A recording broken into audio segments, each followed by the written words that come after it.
Hey everybody, it is Thursday afternoon and we are going to take a little stroll around the yard, do a yard tour today.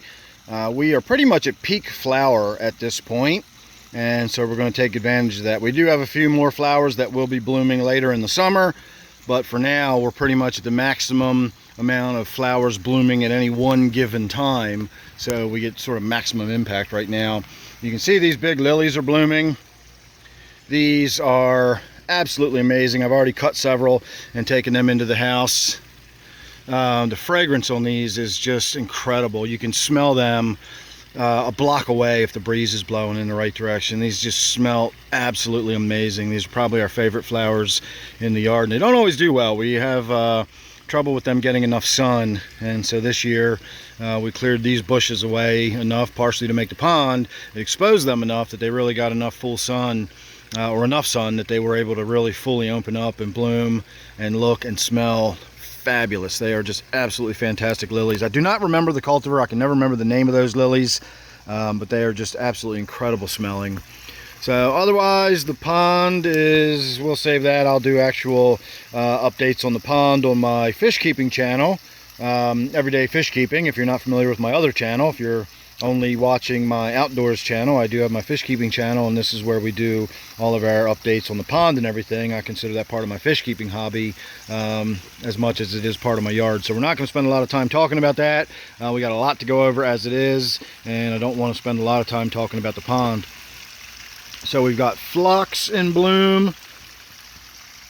My giant elephant ear that I planted is starting to come up, so this is going to get bigger and bigger. By the end of the summer, these elephant ear leaves are just going to be huge, again, overhanging the pond. Caladiums are looking good. All that stuff is doing well. We have our echinacea, our purple cone flowers. We have some white cone flowers here and there blooming, but that is all echinacea. And then these yellow flowers are rudbeckia. That is the Maryland state flower. Its common name is black-eyed Susan. And this is rudbeckia, and this is echinacea, and they do have a hybrid between these two that we were going to get, but we when we went back to the store, they had sold out and we did not get them this year, but we are going to get them next year.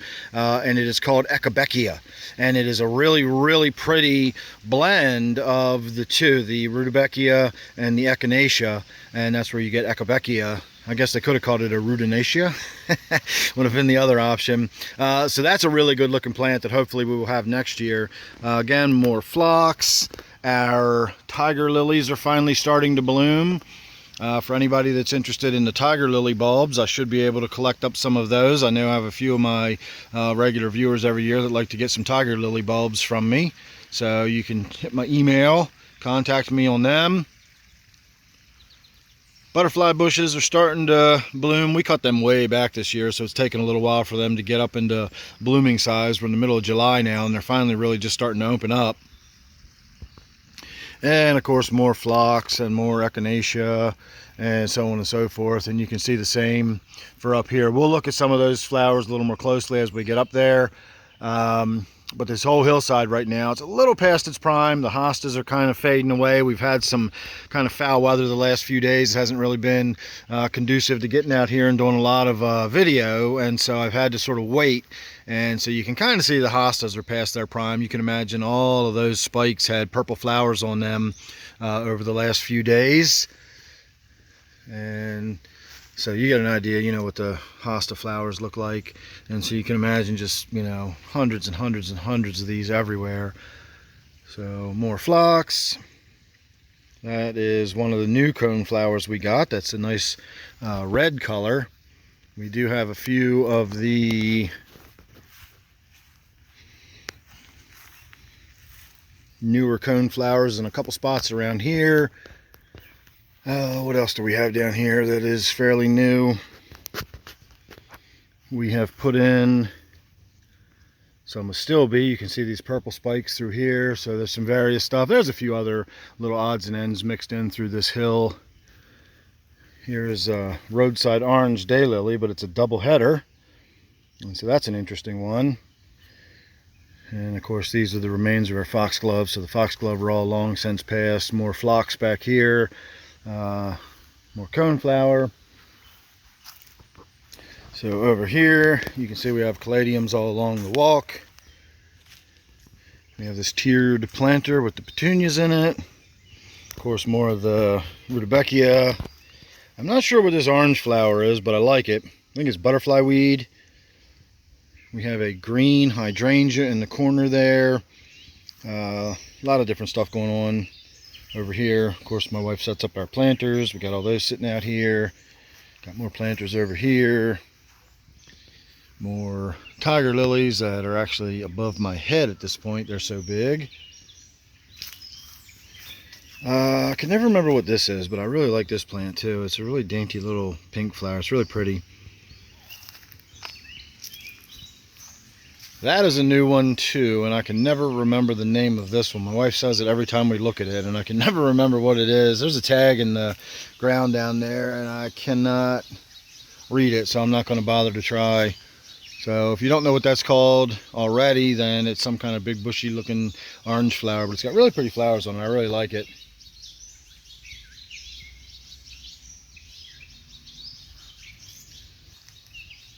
So we got some balloon flowers down here. I think we got some more balloon flowers in the weeds over here. Hydrangea, we're not going to really bother going around front.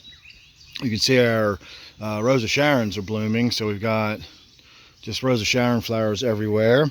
So over here, this is where some of our more interesting daylilies are blooming. You can see that is a really pretty one. You have a few of them. On this end, of course, we have a bunch of these roadside orange. They were here when we moved in. We've got them everywhere. We have these more red and yellow ones. These are really pretty. I like those. More of those big double headers. I think these are the Stella d'Oro. I'm not 100% positive, but I think they're the Stella d'Oro. More of the tiger lilies going. These are a really pretty daylily. I think they're beautiful. Hydrangea's full blooming right now. Oh, this is Creeping Jenny. We got Creeping Jenny all over the place here. This is balsam, or sort of like a wild impatient. More of the double header orange lilies, more of those red ones. This is what that impatient looks like when you actually look at the flower. And we have a more sort of fuchsia colored version of that. We have the pink, we have these fuchsia, and then we also usually have some that are just kind of white. More tiger lilies. We have tiger lilies everywhere. So these are our new hydrangea bushes. We planted that one last year. Got it real cheap, you know, basically clearance end of the season at the Home Depot. And we also got this one, likewise, on clearance at the end of the season at Home Depot. And it's taken off. It's just going like crazy. And it's not really blooming just quite yet, but it's getting really, really close. It's starting to open up already. And it looks fantastic, so I'm really excited about that. As far as down the driveway, not a whole lot to look at, just some hostas and, you know, that kind of mishmashy stuff or whatever, just sort of wooded and shady, not a lot going on down there. Up here we have a variety of kayaks to choose from. We have 3, you can take your pick. Of course, over here we've got more daylilies. We got another butterfly bush. We had some really, really good looking daylilies in here, but they have already passed their prime. Alas, I cannot get everything blooming all at once at the same time. Otherwise, it would be stunning, but, you know, it would all happen at once and then be done. So this way it mixes it up at least a little bit throughout the year. So just more caladium, coleus. We have a bunch of sedum. The sedum will be blooming later in the year. That gets a flower on it that looks a lot like a broccoli type flower. More planters from my wife. Now you can see all these roadside orange daylilies are done past their prime. We can start making our way around some of these other garden beds. You can see this is just some iris and some various foxglove, hostas, that sort of thing. We have a bunch of little beds like this are just nice to look at, but don't have a whole lot going on in them necessarily. This one has a ton of grass. We do have a whole entire tree that came down from the neighbor's area. That's why it's so open up here. And it crushed our fence and is all still back there. That is the one bit of storm damage I have not yet cleared away, and frankly do not intend to, because can you see it? Because I can't. If I can't see it, I ain't worried about it. I no longer have a dog, so I don't have to worry about my fence.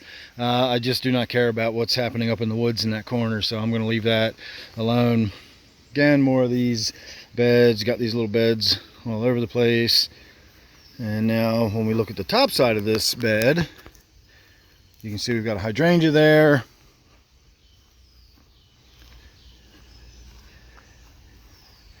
We just planted a new azalea right here. All this area back here used to be a fern garden, but years ago I stopped kind of maintaining all the paths and the seats and the benches, and you know, it stopped being a garden and just started being a lot of ferns growing kind of in the woods. In fact, that dogwood tree right there almost looks dead. It's got some green leaves up here at the top, but the rest of that tree looks pretty much dead. So that was a pretty dogwood at one point. This is a new plant that if I don't water every single day, it starts to do that. So I'm glad I came up here and looked at that. I'm going to have to get up here and water after we're done this video.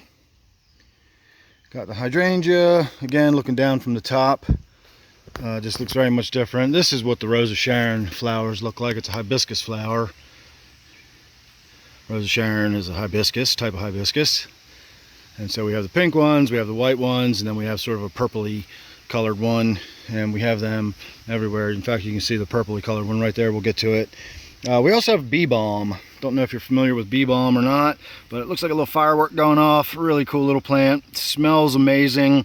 The deer don't eat it because it is a balm. It is a fragrant plant. It does have essential oils in it. It smells lovely when you bruise it, but the flower looks awesome. And hummingbirds and butterflies love the bee balm as well. More hydrangeas, more fern, more Rose of Sharon, more fern. We got the nice little Japanese maple there. Another hydrangea. We have some new daylilies down there. Got a bunch of stuff I need to clear away that we haven't yet. I'm gonna come down here real quick, and we're gonna look at these yellow daylilies. So those are pretty. Those are new. Oh, we've been waiting for this one to open up. This is one that was given to us by a friend of my wife, and we didn't know what it was going to look like. And that's what it looks like. That's pretty. I like that a lot. So that's the first we're seeing of that. Wow, I like that. I'm going to have to send a picture of that to my wife. She's at work at the moment. That is awesome. Real subtle little hints of pink, almost like undertones, like little brush strokes of pink under the pale yellow like that. Really pretty. Definitely gonna have to send my wife a picture of that one. So we have our blueberry bushes that are already done blueberrying. Got all this stuff again. We're seeing all this beds from the top. These are gooseneck loosestrife. And you can see, well, they usually go down and then back up. I'm not sure why these aren't doing it. Maybe it's still a little early for them to be fully turning back up on themselves. But you can get a little bit of an idea why they're called the gooseneck loosestrife. It goes down, curls, and then this tip will curl back up, and it really will look like a goose's head there. I'd also like to go down there and check out that yellow daylily, but I'm not going to go wading through the weeds to get to it just yet. Not a lot to talk about in these beds. Nothing really to talk about around the perimeter. I'm not necessarily showing you a tour of the entire property. We're just trying to have a little bit of a look at the gardens. So this is the only storm damage stuff that I've not yet taken care of. And honestly, you can kind of see why I'm not taking care of it, because it's not, you know, I basically mow right to here and everything fell outside where I even mow. So this branch is the only thing I really would need to clear up, and I can get out here when I'm ready and I can clear that away. This is going to be a job for a tree company, and unfortunately for my neighbor, it's also going to be a job for my neighbor and their insurance and all that kind of stuff, since it's on his property, not mine. You can see the fence right here that it crushed. That's my fence. And then of course the tree goes down across his property, and so I've already spoken with him. He's contacted his insurance company and the ball's rolling on that, so pretty soon we're going to get that all cleared away. Otherwise I'll show you the other stuff I cleared away when we get down to it. Not going to go through a detailed plant by plant. It would take us forever going through here. Look who it is. Professor Lowman just showed up. I was going to say, what was that? That was Squeaker. Squeaker has just showed up. But you can see, I mean, we have hostas right here. People often refer to my gardens as being almost cottage garden-y. You can see these are hostas out here. I mean, as far as like coloring inside the lines, we're never really too concerned about that. This is the path right here, and you can see how the grass and everything's growing in it. We'll get out here at some point and pull some grass and pull some weeds, and you know, if we don't, we don't. It's not that big a deal. Again, you can see there's grass and stuff growing in here. We pull it as we go, and sometimes it builds up a little bit too much. You can see some grass coming in up here, but I don't care. That doesn't bother me the slightest little bit. I'm not real picky about the gardens looking so perfect that they look unnatural. I don't mind sharing that space with a few other plants, and sometimes we get some really interesting looking weeds that have really pretty little flowers on them, and I don't mind that at all. We will often find plants growing in the garden that we're not quite sure what they are, and like, is this a weed? And I'll just leave it alone. Let's see what happens. And it usually turns out to be a weed, but again, a lot of times it'll turn out to be a weed that has a really interesting or pretty flower on it, and so it makes it worth it. These are Coral Bell, Astilbe. We got Goat's Beard. Can never remember what this stuff's called. We made the mistake of throwing a bunch of peanut shells in there one time, thinking they would sort of mulch down and break down, and now we got a big pile of peanut shells in the garden, which is an eyesore, but what are you going to do? I guess we could get in there and clean them up, but I don't care that much about them. They don't bother me that much. Hey, another example. So you can see this is the path. You know, you can see the rock border, and you can see it's not a well-groomed path. But we got lots of different hostas. We got lots of different ferns over here. We've probably got 6 or 8 different species of ferns over here. We've probably got at least that many different types of hostas over here. Oh no, we got way more hostas than that. We probably got 15 or 20 different types of hostas over here. You can see this one here has that crazy look to it. We have so many hostas. We got these little dwarf hostas, these little micro hostas over here. These are little micro hostas. This is a beautiful one too. I love the patterning in there. That to me also looks like very ornate brush strokes. It looks like a painted plate almost. Really, really pretty hosta. This bed, or this little rocky area here, has all sorts of micro hostas in it too. Once we get down here, we get past some of these different types of ferns. You can see our little turtle planter right there. I have a fish planter very similar next to my pond, but these are micro hostas. These are all micro hostas.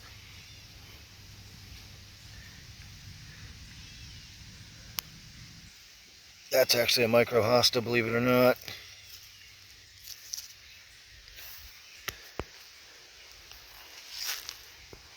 So this pile of debris is tree branches. I had to cut down this tree because it got hit.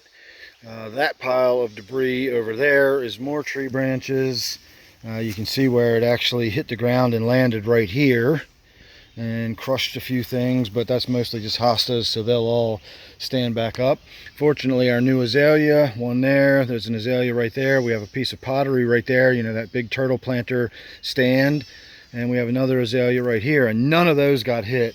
They all had little tiny bits of branches laying against them, but none of them had any damage done. It was all just like bent branches that I was able to straighten back out. So all in all, other than a lot of work, all that bamboo up there, all that was like smashed down. I had to stand all that back up. A few pieces got broken off, but you know, whatever, who cares? All in all, we got it all cleared up. Well, that's a pile of the debris, and then this is also a big pile of debris. And let me tell you, this, when I first started moving it, this piece, this big piece here, and then that big piece there were all connected. It was all one piece, and I was moving that around. So that's it was quite a workout getting all that. That's some big solid pieces of wood there. I'm not used to moving stuff like that around, so I spent the next day pretty sore after getting all this stuff cleared away. But we also had one walnut tree fall over there. It snapped at the top and was like folded in half, and so I cut it at the bottom, took the whole tree down, cut it up into pieces, drug it over here, and it is also in that pile. In fact, all this leaves and everything you can see on this end is all of that. walnut tree that came down from over there. So it was quite a storm. But it is all done. I was able to get out with the lawnmower. I mowed, so all the twigs and leaves and all the storm debris and just all the clutter and everything that was all over the yard from the storm is all gone. This is our rolling planter. We used to have a real wheelbarrow, but it just rusted away over the years, and so we bought one of these little toy wheelbarrows, a little Craftsman wheelbarrow. Drilled some holes in the bottom of it, and now that is actually a little mobile planter, so we can move it around, put it in different positions when we like it. And this is all Lady in Red salvia. So once this gets a little bit bigger and starts blooming, it again will just look like a big red fireworks display going off in that little wheelbarrow right there. So it's a cool little planter, toy planter. And that brings us all the way back full circle to the pond where we started. Did I miss anything? Is there anything else worth talking about? We can have a quick look at a couple of these potted plants. This one is a really pretty one. This is salvia. I'm not sure of the actual color of it, but it is a beautiful, beautiful color salvia. We have that in this planter here, and I don't know if this is the same or not, but we have some more in this planter, and this is all the way down, like that's the planter, so this is real tall and spiky. I'm not sure if it's that same color red or not. And then this one is the black and blue. This is also salvia, and it's got these really pretty, again you can see where it gets the name black and blue.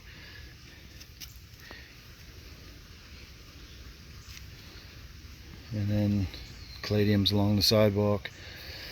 So alright everybody, there you go. There was my little yard tour. This again is peak summer. Oh, I should have showed you this as well. This is one of my new hydrangeas. We are actually going to walk up. I cut one of these and took it in the house yesterday, and it is absolutely stunning. It is so beautiful. This is a new hydrangea. If you'll remember a while back, I bought my wife a hydrangea. We were looking at it, but it was kind of expensive, and she really liked it but didn't want to spend the money on it, and I went ahead and bought it anyway. And this is it. You can see all the sort of red coloring in the foliage, and then of course that flower. Oh, it's just stunning. And the one I cut off the back and took in the house is about twice that size. It's huge. It's like the size of a cantaloupe. And so I'm really happy with that new hydrangea. So alright, that I think brings us around to saying we're finished.